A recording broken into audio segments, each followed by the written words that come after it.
7 News 11 at 11 starts with breaking news.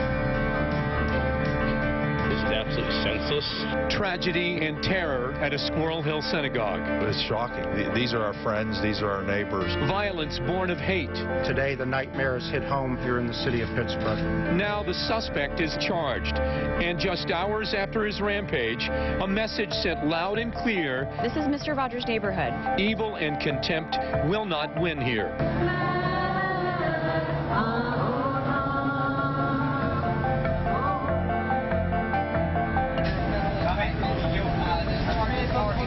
Just an incredible day, an indescribable day here in the city of Pittsburgh. Good evening, everyone. I'm David Johnson. And I'm Lisa Sylvester. The synagogue at the center of all this violence is directly behind us. And there's a makeshift memorial that has been forming, growing literally right outside the crime scene. And we watch today as people place candles and flowers outside of the synagogue after tonight's vigil nearby. And David and Lisa, certainly very touching. That's one of the ways that we've seen our city coming together tonight. Here in the studio, I'm Peggy Finnegan. And I'm Gordon Lesh. At the end of this tragic day in the city, 11 people are dead, 6 others are hurt after a man walked into the Tree of Life Synagogue and started firing. 13 victims are members of that synagogue who were gathering for Saturday morning services. Channel 11 has been following this story right since the first reports of an active shooter came into our newsroom. That was just before 10 o'clock this morning. Our team of reporters has been working on every new piece of this tragic story for you.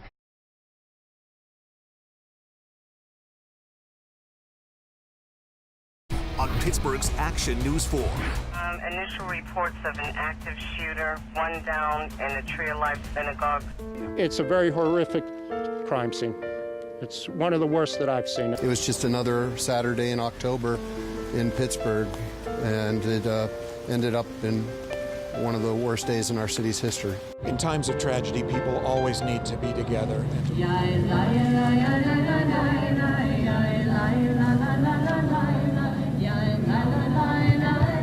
Pittsburgh's Action News 4 begins with breaking news. It has certainly been an unthinkable 24 hours here in our city of Pittsburgh. A tragic mass shooting, 11 people killed at a synagogue in Squirrel Hill. And Pittsburgh's breaking news team is following this rapidly developing story all morning long with live coverage in less than 60 seconds. But first, we do know that a lot of you are getting your Sunday morning started now. So we do want to get you that quick check on the forecast and bring in meteorologist Ashley Doherty. Good morning, Ashley. Good morning to Kelly and Michelle. Good morning.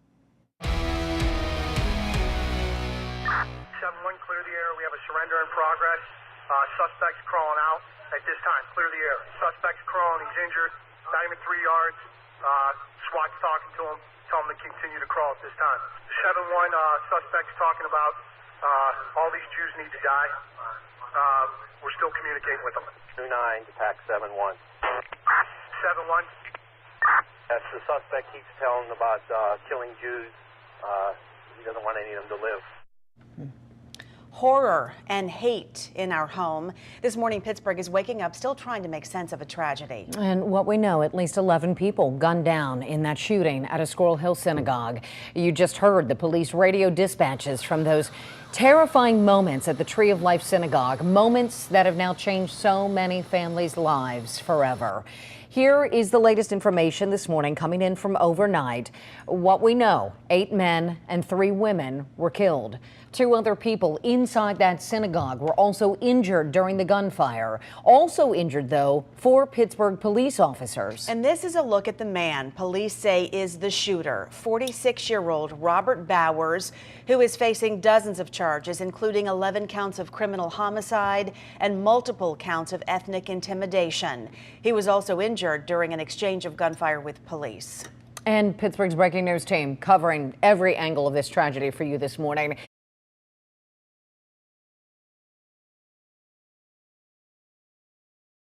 It's a very horrific crime scene. It's one of the worst that I've seen. Tragedy strikes Pittsburgh today as 11 people are killed while attending services at the Tree of Life Synagogue. We have what you need to know right now. News 9 is everywhere. This is News 9 at 6.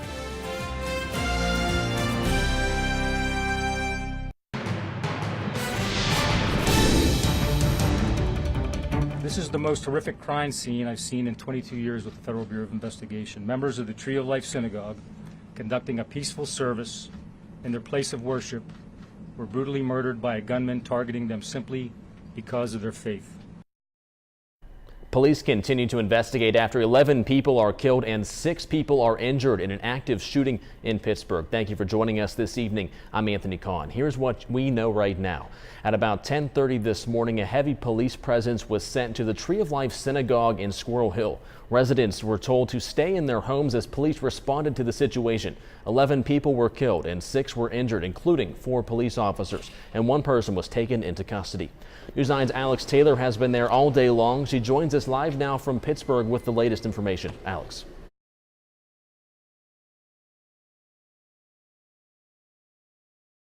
News 9 is everywhere. This is News 9 Tonight.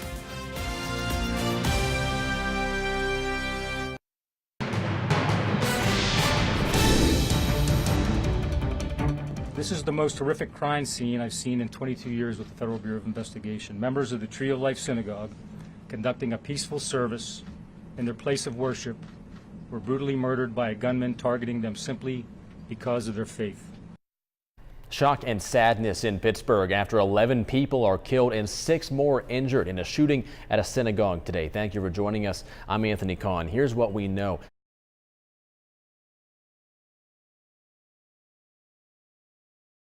Channel 11 News starts with breaking news. All right, breaking this morning, you are looking live from the 911 center in Point Breeze, where we're waiting for a press conference. Just a matter of minutes, Channel 11 expects to learn the names of the 11 people killed yesterday at Tree of Life Synagogue.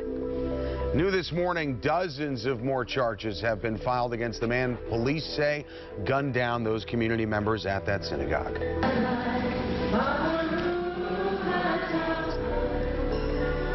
Already thousands have gathered to pray for the victims from the Tree of Life Synagogue, and this morning we have new details about who they are and the moments those shots were fired. Get along, the world's not going to get anywhere, everybody fighting. I think everyone will remember October 27th. They certainly will. Thousands have gathered all over the world to pray for the victims from the synagogue, and in the last few hours we have learned new details about who they are and the moments those shots were fired.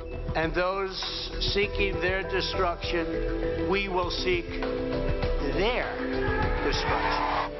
And President Donald Trump saying enough is enough, how he wants this case handled as he prepares to visit our city. And our city is a bit of a broken one this morning. Good morning, everyone. It's Sunday, October 28th. I'm Joe Arena. And I'm Catherine Amenta. We are minutes away from a major news conference at 9 a.m. where we are expecting to learn the names of the victims. We will bring that to you live when it happens. Right now, I want to read you a tweet from UPMC. This is new information. As of 8:45 this morning, UPMC Presby has a 61-year-old female in stable condition, a 70-year-old man in critical condition, a 55-year-old male officer in stable condition, and a 40-year-old male officer in critical condition. Okay, so still obviously a lot going on in our local hospitals, and new details are coming to light about how this tragedy unfolded, and we are here to make sure you know first as we stay with this investigation this morning and throughout the coming days. People inside the synagogue reportedly called 911 when this all started to happen, saying they were being attacked by an active shooter. When Pittsburgh police got there, the criminal complaint tells us the suspect, Robert Bowers, was shot at, okay, actually, you know what? We're going to dump out of this and go right to the press conference we've been waiting for all morning in Point Breeze. Miss?